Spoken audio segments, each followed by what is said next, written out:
Hola, amigos. Welcome back to another episode of the TDT podcast. And today we have another fun fact, another episode, another fun fact, another episode, another fun fact. We keep them rolling with the fun facts. This time is a modern Formula One car can drive upside down in a tunnel at 120 miles an hour. Thoughts? And that's cool. I didn't really need to know that. But a little background information for you guys. Carter is obsessed with Formula One racing cars. Not just Formula One, cars in general. By the way, I'm making a side hustle. If anyone wants a cool screensaver car, they will be paying me 30 cents per screensaver. It's very cool, very high definition. F1 cars produce about 3.5 gigs while cornering, or gigs of downforce, that is, meaning they have enough aerodynamic downforce to drive upside down in a tunnel. Wow. I thought this was really cool. Not even because I really into cars in Formula One right now, but just bro, imagine just driving in a tunnel, you just see a Formula One car go above you, just flying, and then they just start going in a circle, on the sides of the walls and stuff. I remember a game what's it called, Asphalt, Asphalt 8, Asphalt 9, whatever, the Asphalt games. It's a mobile racing game. You could do that in the tunnels. It was so cool. Anyways. The topic of today's episode, and we will be answering life's most asked sports questions. Using science and statistics, of course. Yes, that is the new joke here at the TTT podcast. Yes. Let's just get it rolling. Andrew, why don't you give us our first question? Who do you think is the biggest draft bust in the NFL? Johnny Manziel, moving on. It took him no time to answer, but I also agree. All right, Carter, what's our next question? Okay. John Manziel was he had some out of college. I mean, he's the most unprecedented college athlete ever. So, moving on, number 2, we're gonna be going through these rapid fire. By the way, if you can't tell, MJ or somebody else. And I think that what this question is asking is MJ the GOAT? Of basketball, I would say of course. Yes. I would say yes. Well, people argue if LeBron is even coming close to MJ, and the answer is no. I don't care what you say or what you believe in. MJ is greatest of all time on basketball. No question. You have players like Wilt Chamberlain who drops 100 points in the game. Yes, that might be a great record, but realistically, MJ is still the best. Facts. All right, next question. Okay, bro, I'm trying to scroll. Is the NBA draft lottery rigged? Yes. Moving on. Weird. I mean, I don't know, bro. I don't really pay attention to that NBA draft pick or crap or whatever, but I mean, maybe. Sure. Believe what you want to believe. Nah. Why not? I don't know. Exactly. Moving on. Who was the next iconic athlete? And to elaborate on this, who was the next Ronaldo or the next Messi, Jordan, the LeBron, next Neymar, the next Brady? Who's the next guy? And I think it's Patrick Mahomes. Really? Yeah, I do. I'm not hopping on the Patrick Mahomes bandwagon. It's not even a bandwagon at this point. This man has already built a Hall of Fame career in 4 seasons. Bro, he's accomplished so much more than 90% of the quarterbacks who ever stepped foot in the NFL already. I think that he keeps building on his success, and he's gonna be a household name all over. Actually, the only NFL player who's achieved that level of status is Jerry Rice and Tom Brady. I think those are the only 2 NFL players who've ever reached that level. Yeah, I mean, I do agree with you about Patrick Mahomes becoming a next iconic athlete because he's on. You said in the previous episode he's on track to break all sorts of these records. So I definitely think he's going up there. I really don't have anybody in mind though who could be the next iconic, the greatest of all time conversation type player. I mean, Taylor Heineke obviously is pretty cool. Or Trace McSorley. Don't forget about him. McSorley, yes. Good too. But in all seriousness, I agree with you. Moving on. Next question. Andrew, why don't you go to the next question? All right. So, obviously, we all heard the tragic news. Tiger Woods had been hospitalized after a car crash, which is very unfortunate, very sad. Everybody's praying for him. But our question is, will Tiger Woods ever be officially back? And now this was actually a top 25 most asked sports question before this happened. So, but now it's even bigger. So, will he be back? Honestly, I don't think so.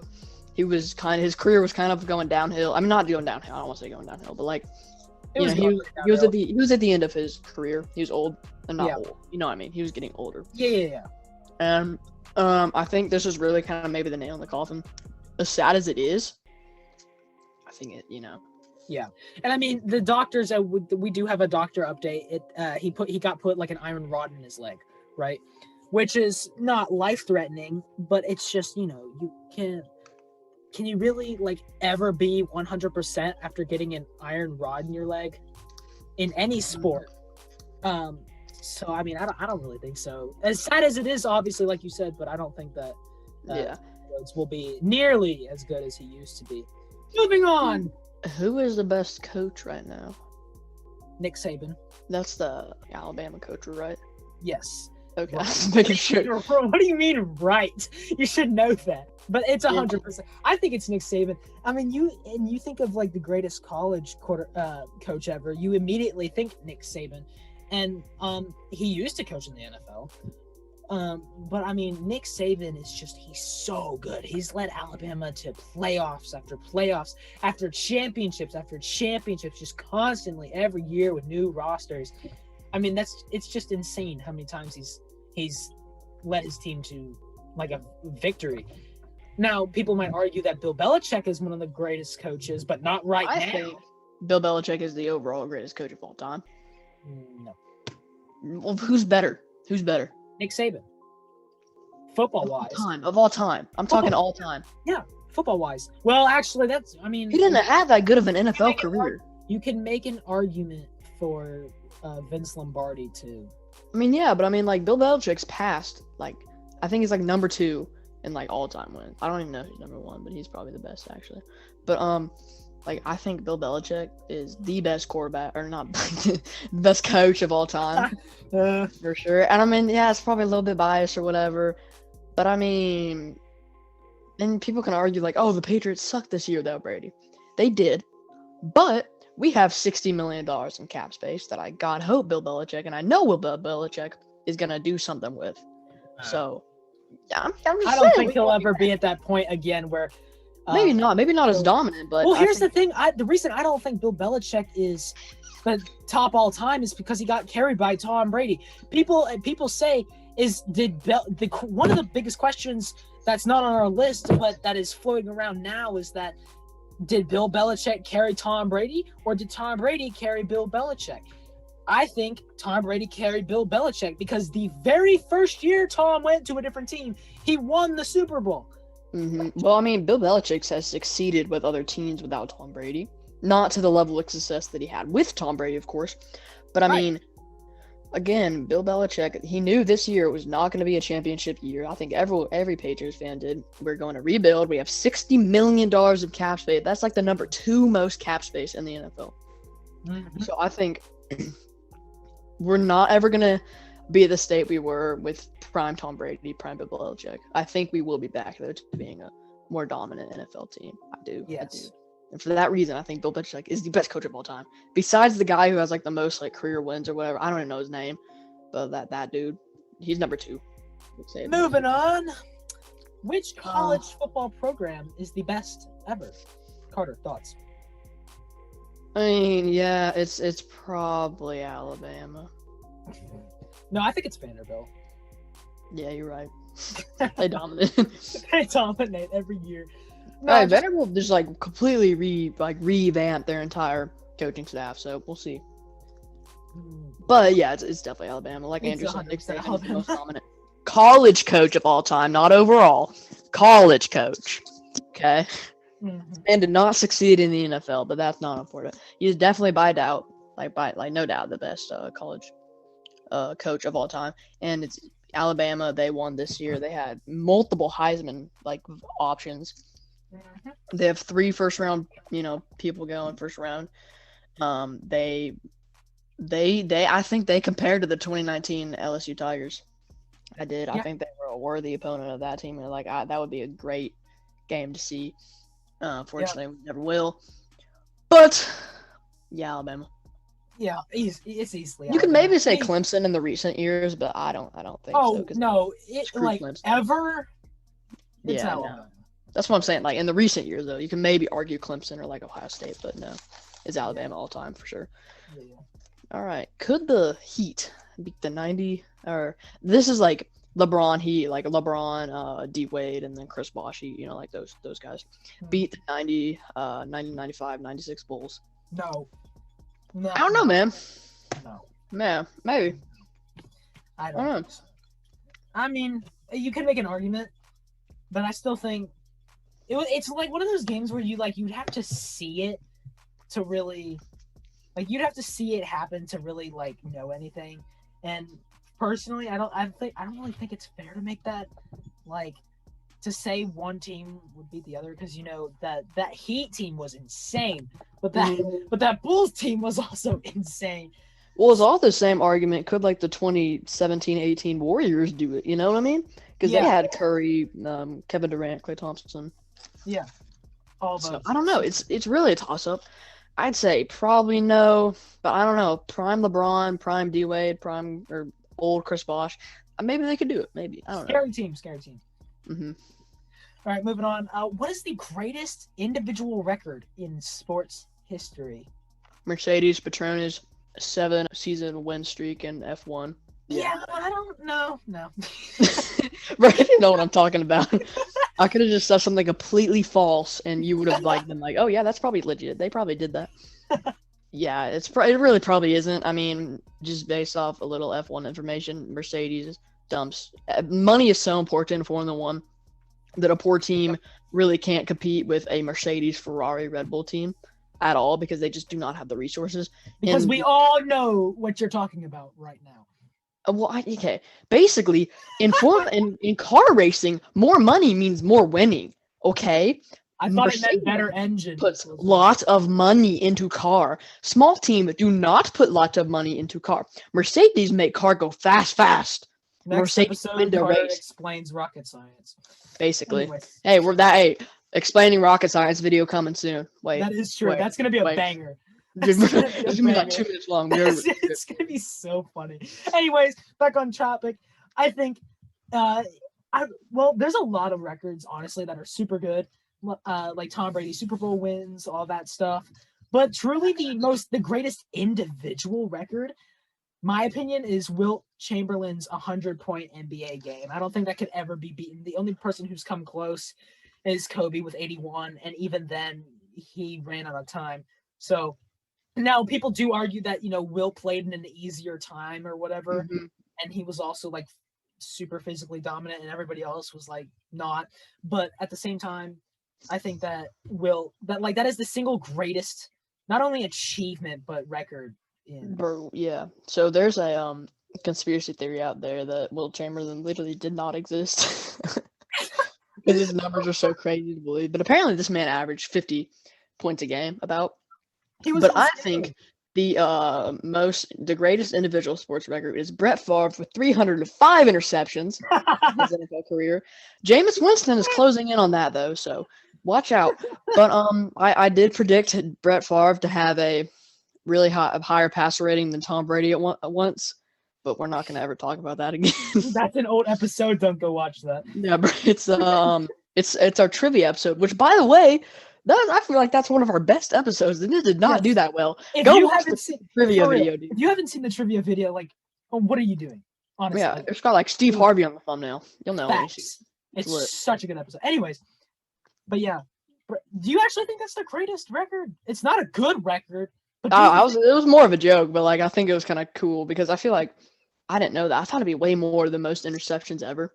Imagine being able to brag that you hold the world record for most interceptions. I mean, I see this man every day on a freaking Copperfit TV. Yeah, guys, I lead the NFL in passing touchdowns just to the other team. Yeah, I lead the NFL in passing touchdowns. Oh, really? Yeah, like pick sixes, passing touchdowns just for the other team. Yes. So this is an older article, but this is the question is better quarterback, Manning or Brady? I'm going to rephrase it to say, can anyone ever come close to Brady's legacy as being the GOAT? And I think yes. I think the only person who could possibly do it right now is Patrick Mahomes. That's exactly what I was going to say. There's no debate. At this moment, there's no debate. But give Patrick Mahomes 10 more years, I think there's going to be a debate. Hey, man, he's got 9 more years on his contract. So, yeah, 9 more years, $400 million, something like that. Yeah. So, give him, because he's on pace to break literally every record in the NFL except for like the bad ones. Yeah, that is true. Like Brett Favre's 305 interceptions. Okay. All right. So this next question is actually a very big topic, and it makes a lot of other people besides athletes kind of mad sometimes. But should athletes be paid as much as they get paid now? And personally, okay, here's the thing: $500 million for an NFL quarterback. Patrick Mahomes' contract, $500 million, $500 million to play a professional football team for a decade. That is ridiculous. So much. Man's plays with balls all day and makes $500 million. I mean,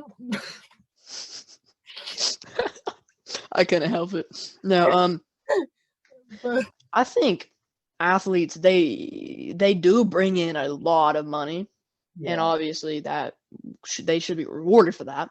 Because I mean, they are the reason they make like the sports organizations make so much. And they put their lives and bodies at risk. I mean, they really do. So I think maybe not $500 million, but like even the average NFL bench warmer makes more money than like the average person. Like an NFL practice squad player, I think makes an average salary around like $880,000 a year, and that is not bad at all, bro. Yeah, that is good money. It might be a little less than that. That's just off the top of my head. But like, dude, like an NFL bench warmer is in the 1%. Think about that. I mean, if you're a Patrick Mahomes level player, you should be getting paid the big bucks. $500 million though, maybe tone it down to like. It's a little much. Maybe tone it down to like $100 million. Facts. You know what I mean? For his level, talent, caliber, I mean, I think he's worth that. I don't know. Anyways. Sure.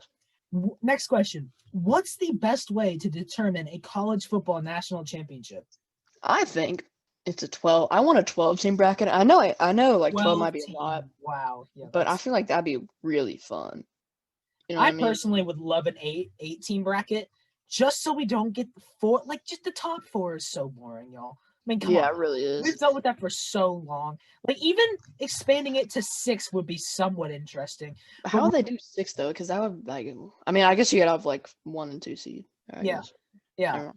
But like at 8, we need a larger college football bracket. Yeah. I think it's stupid that the same team wins the national championship every single year. 4. It's literally it's the same 3 teams like 4 years in a row. Yeah. Oh yeah. Alabama, Clemson, Oklahoma, even though Oklahoma did not make it this year, or Ohio State. It's one of those. It's. I mean, dude, Oklahoma, Ohio State alternate basically every year. So I don't even know. And then they never win because it's either Alabama or Clemson. Yeah. It's been like Alabama or Clemson for the past like 5 years. Yeah. All right. Moving on. Who is the best NFL team ever? And this can be from any era, anything ever, any team ever. But who's the best? Personally, I would say the Patriots that year they were undefeated. Yeah. Oh yeah, the Patriots. I mean, come on, guys. It can be argued for the Miami Dolphins too, because they were the only team to go actually undefeated and win a Super Bowl. Yeah. But the Patriots went undefeated, and they lost in the Super Bowl against the Giants. But it's so incredibly hard to play in a professional league and go undefeated. It's so And so, I mean, obviously there's a lot of good teams, like, the Legion of Boom on the Seahawks defense, the Steelers Steel Curtain. I mean, the Chiefs offense now is insane. There's just so many good teams, but if I had to give a best overall, I would say the Patriots the year they won. Or not they won, but they went undefeated. Really? Yeah, I'm going with the 1978 Steelers. And the reason I'm doing this is because this is like basically the same team, not like exactly, but the same base team that won the Super Bowl 4 years in a row. That's the Yeah. reason I'm going with them, because they were dominant for 4 years in a row. Yeah. So, and then 78, they had the best record in the league at 14-2. This was back when there only was actually 16 games played. I just burped. But yeah, like they had the steel curtain. They had some of the most iconic players ever on that team. Yeah. And again, they won the league 4 years in a row. 4 years in a row. And it's the same base team. Yeah, there was a few different players here and there. But I mean, they had Swan, Lynn Swan, Stallworth, Blunt, a couple other dudes. I don't even know. Like they had a good team. They had a good base, and same team that won the Super Bowl 4 years in a row. And I think they were just overall the most dominant group. Yeah. I mean, you can definitely make an argument for it, but yeah, they were so. I mean, and again, guys, this is just our general perception, but you can make arguments for so many different teams and franchises, seriously. But yeah, those are our opinions. All right, Carter, you want to do the final question? Sure. Should college athletes be paid? Yes. Yes. It's not even for really me personally, it's not even a question. College athletes, they work so hard. You got to understand, they've got all this college work, like actual schoolwork. Then they've got jobs, so they're working now. Okay, so they're already stressed out enough, and then they've got a professional sport on top of that. They've got practice, they're working to make money, and they're studying. That's so much work every day.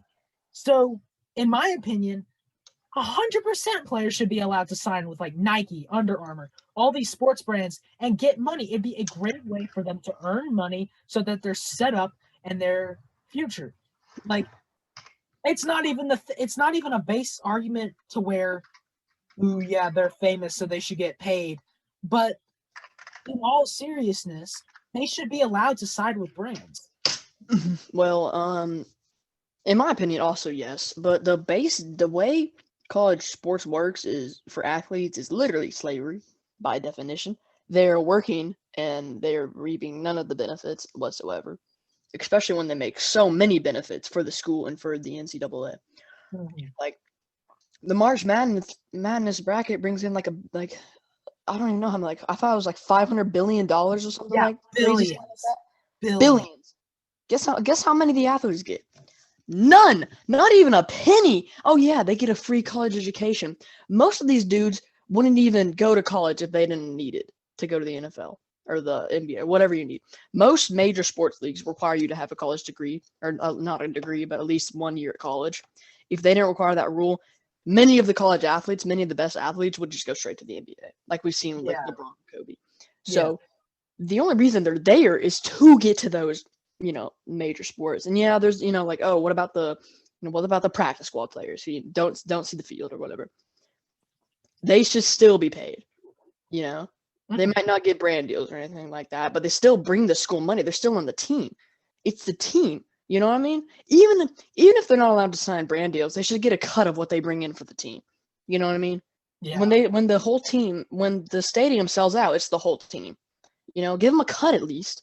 And now with the NCAA game coming back, if colleges really truly want, student for it's student athlete, not athlete student, then they should be paying them, because without the pay, they're just gonna go straight to the league. Yeah. Why would I need a college education if I'm gonna be making $100 million a year? Bro, it's stupid. I don't know, but yes, they should be paid. Yes. In total summary, yes. Yes. But yeah, that's the end of our list, actually. Yep. That's going to wrap it up for this episode of the TDT podcast. We hope you guys enjoyed. If you have any different responses or you have criticism of our responses to these questions, let us know. Always, please. Mm-hmm. And we don't usually plug our Instagram very often, but I was just going to do that. I was literally just going to do that. Go follow the Instagram. And if you're following the Instagram, subscribe, because why would you not? We have more Instagram followers than we do subscribers. Exactly. What is that about? That doesn't make sense. Explain yourself. But yeah, guys, so that's going to wrap it up. So thanks for tuning in, and we'll catch you next time. Mm-hmm. Bye-bye.